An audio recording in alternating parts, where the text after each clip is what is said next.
अस्सलामु अलैकुम वरहमतुल्लाहि वबरकातुहू। उम्मीद करता हूँ कि आप हज़रात खैरियत से होंगे।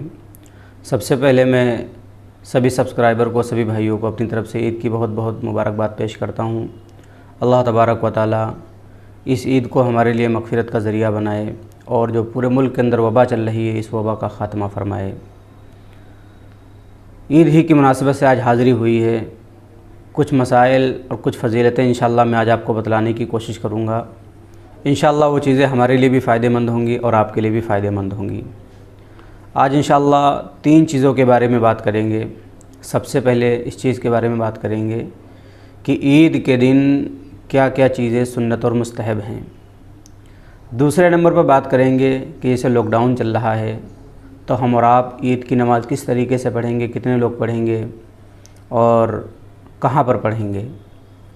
और तीसरी चीज़ जो है वो नमाज का तरीका इंशाअल्लाह बतलाने की कोशिश करूँगा। वीडियो थोड़ी सी लंबी हो सकती है, लेकिन आप बने रहेंगे इंशाअल्लाह तो आपको बहुत ही फ़ायदा हो जाएगा। बहुत सारी चीज़ें आपको पता चल जाएंगी और आप दूसरों को भी बता सकोगे। तो लास्ट तक आप बने रहें। बस एक गुजारिश ये है कि अगर आप पहली बार हमारे इस वीडियो को देख रहे हैं तो हमारे चैनल को सब्सक्राइब कर लें, क्योंकि दूसरे या तीसरे दिन बहुत ही अच्छी वीडियो हमारे चैनल के ऊपर आती रहती हैं और इंशाअल्लाह उससे आपको फ़ायदा मिलता रहेगा। तो चलिए वीडियो को शुरू करते हैं। सबसे पहले जान लेते हैं कि ईद के दिन सुन्नत क्या क्या चीज़ें हैं। सबसे पहले नंबर पर ईद के दिन जो सुन्नत है वो है मिसवाक करना। हमें ईद के दिन मिसवाक करनी चाहिए। इसी तरीके से ईद के दिन हमें गुस्ल करना चाहिए। इसी तरीके से ईद के दिन हमें नए कपड़े पहनने चाहिए। अगर मान लो हमारे पास नए कपड़े नहीं हैं तो जो पुराने कपड़े हैं उसमें से जो अच्छा हो उसको धुलवा लें और उसी को पहनने की कोशिश करें। इसी तरीके से ईद के दिन खुशबू लगाएं, इतर लगाएं और सुबह ही सुबह ईदगाह जाने की तैयारी करें।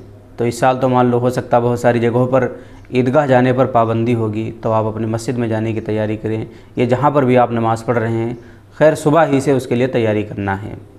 और हम जब किसी मस्जिद में जा रहे हैं पढ़ने के लिए या किसी ईदगाह में नमाज़ पढ़ने के लिए जा रहे हैं तो किसी बाइक वगैरह से ना जाएँ, पैदल ही जाएँ और ईदगाह एक रास्ते से जाएं, दूसरे रास्ते से आएँ। इसी तरीके से ये भी सुन्नत में शामिल है कि ईद की नमाज़ को जाने से पहले पहले ताक खजूरें खाना। ताक कहते हैं 3 खजूरें या 5 या 7 इस तरीके से आप खा लें, उसके बाद ईदगाह को जाएं। अगर खजूरें मैसर नहीं है तो कोई मीठी चीज़ जैसे सेवइयाँ वगैरह हैं इसको आप खा सकते हैं या कोई और मीठी चीज़ खा सकते हैं। उसके बाद आप ईद के लिए जाएंगे।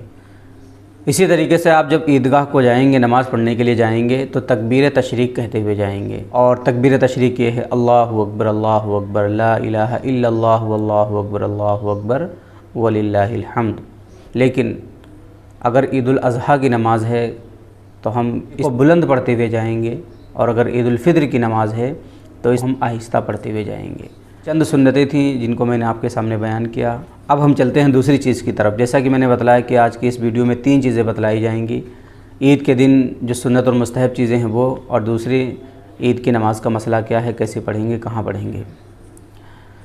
तो दूसरी चीज़ ये है कि जैसे पूरे मुल्क के अंदर इस टाइम एक वबा फैली हुई है, बहुत सारी जगहों पर 5 लोग ही नमाज़ पढ़ रहे हैं।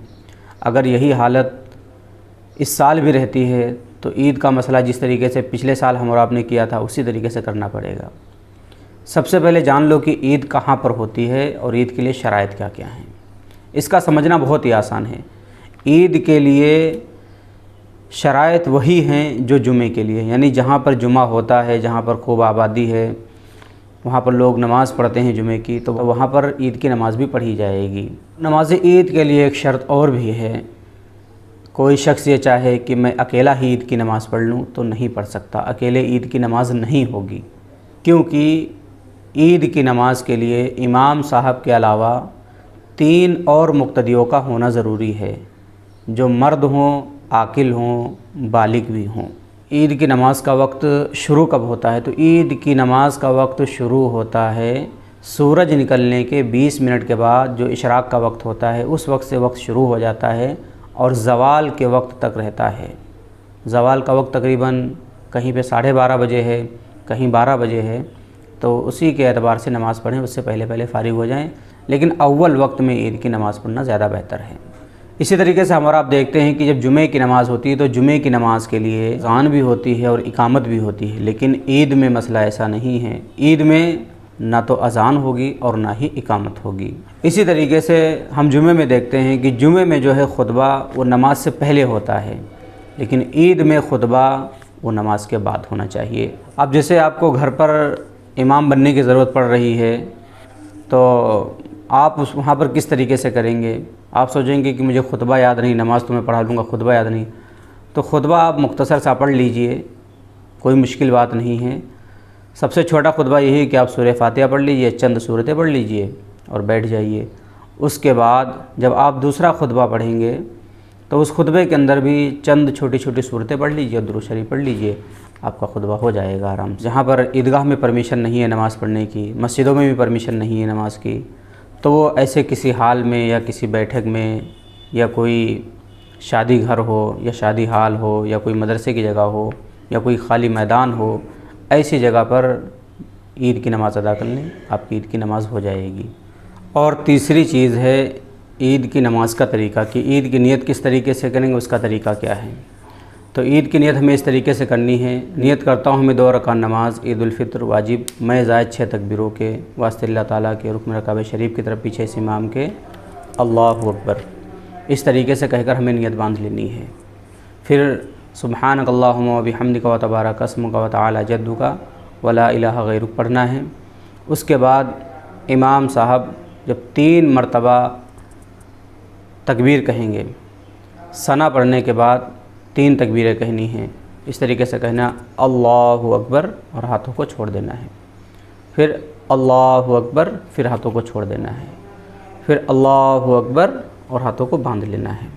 उसके बाद सूरह फातिहा पढ़ी जाएगी, कोई सूरत पढ़ी जाएगी, फिर रुकू और सजदा हो जाएगा। फिर दूसरी रकात के अंदर जब हम खड़े होंगे तो इमाम साहब सूरह फातिहा पढ़ेंगे, कोई सूरत पढ़ेंगे। उसके बाद रुकू में जाने से पहले 3 तकबीरें कहनी है। वो किस तरीके से, अल्लाहु अकबर हाथों में छोड़ देने हैं, फिर अल्लाहु अकबर, फिर हमें हाथ छोड़ देने हैं, फिर अल्लाहु अकबर, फिर हाथ छोड़ देने हैं और फिर अल्लाहु अकबर कह के रुकू में चले जाना है। इस तरीके से दोनों रकात मुकम्मल हो जाएंगी। तो बस ये जहन नशीन कर लें कि पहली रकात में किरात से पहले 3 तकबीरें कही जाएंगी और दूसरी रकात में रुकू से पहले 3 तकबीरें कही जाएंगी। तो ये थी नियत नमाज की और ये था उसका तरीका जो मैंने आप हज़रात को बतलाया। उम्मीद करता हूँ कि आज जो चीज़ें आपको बतलाई गई हैं, तीनों चीज़ें बहुत ही अच्छी तरीके से समझ में आ गई होंगी। अगर आपको वीडियो अच्छी लगे तो लाइक करें और अपने दोस्तों के साथ भी इस वीडियो को शेयर करें ताकि उन्हें भी इसके बारे में पता चल जाए। अस्सलामु अलैकुम व रहमतुल्लाहि व बरकातुहू।